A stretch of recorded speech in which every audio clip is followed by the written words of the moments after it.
نماز چاشت طلوع آفتاب کے تقریباً 1 گھنٹہ بعد 4 رکعت ادا کرنے والے کے دن بھر کے سارے کام اللہ تعالیٰ اپنے ذمہ لے لیتے ہیں. ٹھیک ہے. نماز چاشت کا وقت کب ہوتا ہے؟ تقریباً 1 گھنٹہ بعد سورج نکلنے کے. لیکن اس کا یہ مطلب نہیں کہ 1 گھنٹہ بعد شروع ہوتا ہے اور اسی وقت ختم ہو جاتا ہے.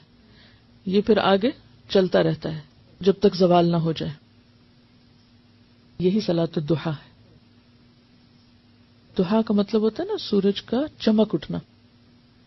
ایک ہوتی ہے اشراق، سورج نکلنے کے تقریباً 15 منٹ بعد، اور اس کا کیا ثواب؟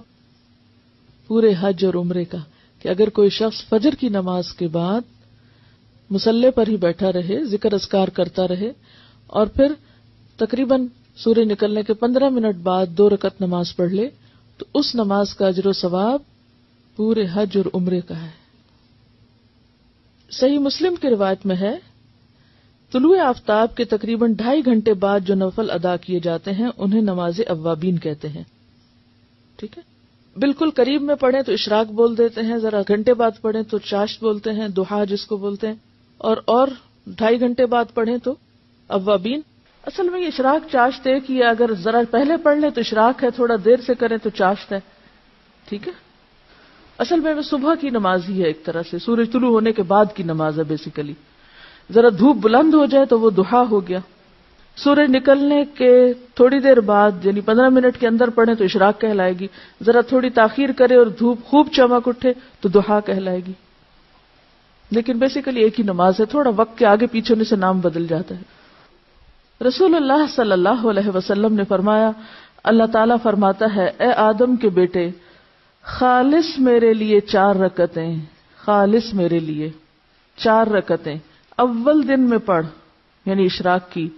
میں تجھ کو اس دن کی شام تک کفایت کروں گا، تیرے سارے کام ہو جائیں گے. اب آپ دیکھیے کہ یہ جو 4 رکعتیں ہیں، ان میں جو خصوصیت کے ساتھ اجر کے لیے شرط رکھی گئی وہ کیا؟ خالص میرے لیے. اچھا، عام طور پہ ہم نفل پڑھتے ہیں تو کس طرح پڑھتے ہیں؟ جیسے اس روز مجھ سے کسی نے پوچھا جب میں تہجد کی نماز کے بارے میں بتا رہی تھی کہ کیا خیال ہے اگر اس روز یعنی تہجد کے وقت 2 رکعت تحیۃ الوضو کے پڑھ لیے جائیں، 2 حاجت کے پڑھ لیے جائیں، 2 استخارے کے پڑھ لیے جائیں، 2 فلاں کے پڑھ لیے جائیں. تو بات یہ کہ ٹھیک ہے آپ وہ 2 مختلف نیتوں سے پڑھ لیں، لیکن تہجد تو تہجد ہے. اسی طرح جب ہم یہ نفل بھی پڑھتے ہیں تو عموماً ہم کیا کہتے ہیں؟ چلو حاجت کے پڑھ لیتے ہیں یا کوئی استخارہ کر لیتے ہیں، یعنی کوئی نہ کوئی غرض ساتھ لگا لیتے ہیں. برائی کچھ نہیں ہے اس میں، آپ لگا سکتے ہیں غرض، لیکن کوئی عبادت تو ایسی بھی ہو جو کسی غرض کے بغیر ہو، یا نہیں؟ ہاں، اپنی ساری غرضیں اللہ کے سپرد کر دینا اور خالص اس کے ہو جائیں، پھر وہ آپ کی ہر چیز کے لیے کافی ہو جائے گا.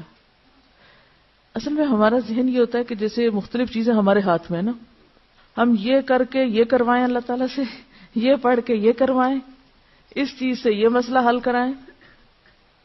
لیکن وہ جو ایک مکمل بھروسے کی کیفیت ہے، ایک توکل اور یقین اور ہر غرض سے اوپر اٹھ کے خالص اس کا ہو جانا، اس کا لطف ہی کچھ اور ہے. سمجھے کیا؟ کہ میں یہ صرف اللہ کے لیے اپنے آپ کو خالص کر کے پڑھ رہی ہوں، مجھے کوئی اس کے بدلے دکھاوا نہیں کرنا کہ میں دوسروں کی نظر میں اچھی ہو جاؤں کہ لوگ سمجھے بہت نفل پڑھنے والا ہے. تو خالص کام اور ملاوٹ والا کام فرق ہے. معاذہ رضی اللہ عنہا نے حضرت عائشہ صدیقہ رضی اللہ عنہا سے دریافت کیا، رسول اللہ صلی اللہ علیہ وسلم نماز ضحیٰ کتنی رکعتیں پڑھتے تھے؟ وہ فرماتی ہیں 4 رکعتیں، اور جس قدر اللہ تعالی چاہتا آپ اس سے زیادہ بھی پڑھتے. ام ہانی فرماتی ہے رسول اللہ صلی اللہ علیہ وسلم نے فتح مکہ کے دن غسل کیا اور 8 رکعات نماز ضحیٰ پڑھی.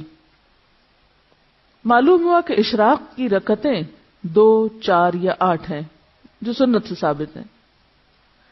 حضرت ابو ہریرہ رضی اللہ عنہ نے فرمایا، مجھے میرے پیارے دوست نبی صلی اللہ علیہ وسلم نے 3 چیزوں کی وصیت کی، جب تک میں زندہ رہوں گا ان کو نہیں چھوڑوں گا.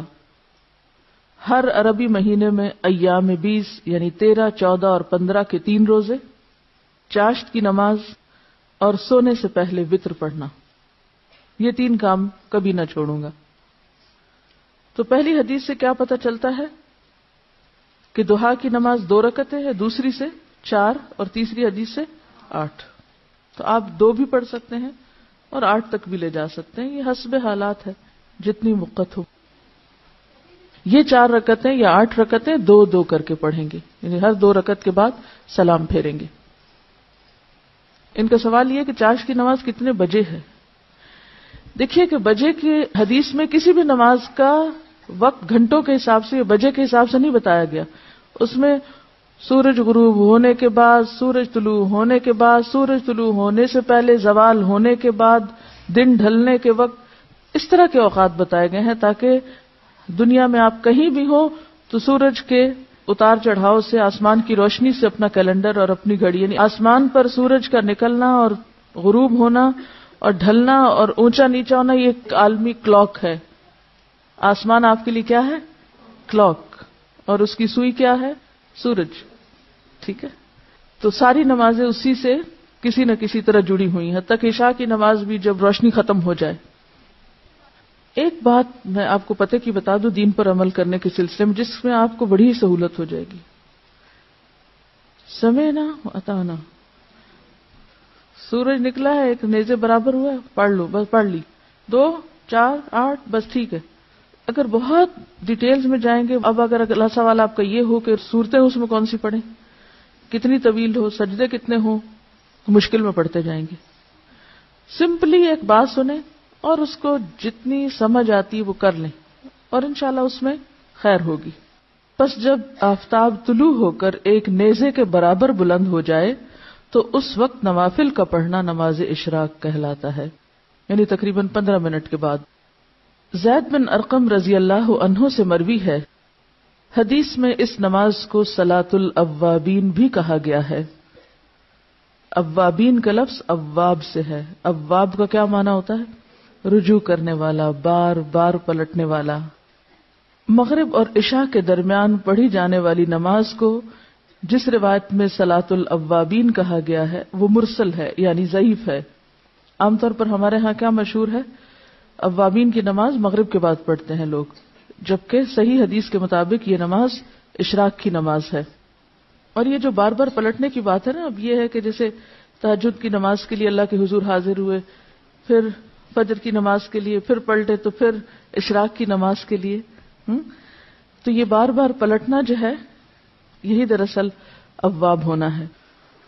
حضرت ابو ذر رضی اللہ عنہ سے روایت ہے کہ رسول اللہ صلی اللہ علیہ وسلم نے فرمایا, ہر آدمی پر لازم ہے کہ اپنے جسم کے ہر بند کے بدلے, یعنی ہر جوڑ کے بدلے صدقہ خیرات کرے.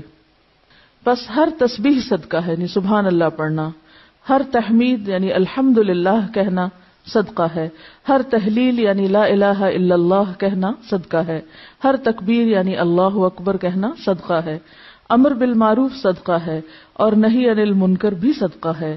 اور ان سب چیزوں سے ضحیٰ کی 2 رکعتیں کفایت کرتی ہیں, یعنی اگر یہ باقی کام آپ نہ کریں